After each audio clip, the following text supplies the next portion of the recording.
এ কারণে ইসলামী ছাত্র শিবিরের যেখানেই প্রোগ্রাম হচ্ছে, গঠনমূলক কার্যক্রম হচ্ছে, বিভিন্ন জায়গায় তারা আক্রমণ এবং হামলা করার জন্য চেষ্টা করছে।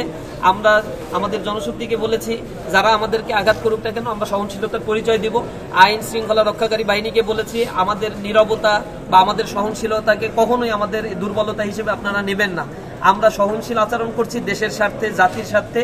আমরা মনে করি এই দেশে রাজনৈতিক সহাবস্থান তৈরি হোক, জুলাই পরবর্তী ঐক্যবদ্ধ হয়ে সবাই সবার জায়গা থেকে এই দেশকে গঠনের জন্য আমরা কাজ করব। এই প্রোগ্রামটা আমরা আয়োজন করে থাকি, এটা একটা ধর্মীয় অনুভূতির ব্যাপার। এই অনুভূতিতেও এক প্রকার আঘাত এনে এই সন্ত্রাসীরা যে কর্মকাণ্ড করেছে আমরা তার নিন্দা জানিয়েছি, তীব্র নিন্দা জানিয়েছি।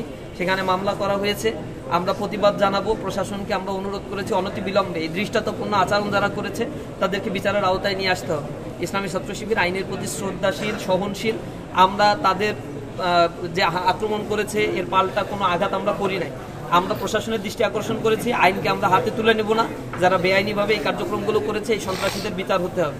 সারা বাংলাদেশে আপনারা দেখেছেন গঠনতান্ত্রিক কার্যক্রম পরিচালনা করার মধ্য দিয়ে এবং নিয়মতান্ত্রিকভাবে প্রতিটা ক্যাম্পাসগুলোকে সঞ্চালিত রাখার জন্য ইসলামী ছাত্র শিবির যখন কাজ করে যাচ্ছে তখন তারা তাদের হাতে ঘা লেগেছে, তারা এগুলো সহ্য করতে পারছে না। আমরা বারবার বলেছি গঠনমূলক কর্মসূচির মধ্য দিয়ে মানুষের অন্তরকে জয় করার জন্য চেষ্টা করেন।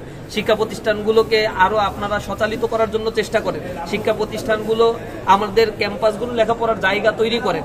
এই জায়গায় তারা সাড়া না দিয়ে তারা দলীয় এজেন্ডা বাস্তবায়ন, মিছিল, মিটিং, নানা ধরনের চাঁদাবাজি, হত্যা, মিথ্যা প্রোপাগান্ডা চালানো এই কার্যক্রম নিয়েই তারা ব্যতিব্যস্ত হয়ে আছে।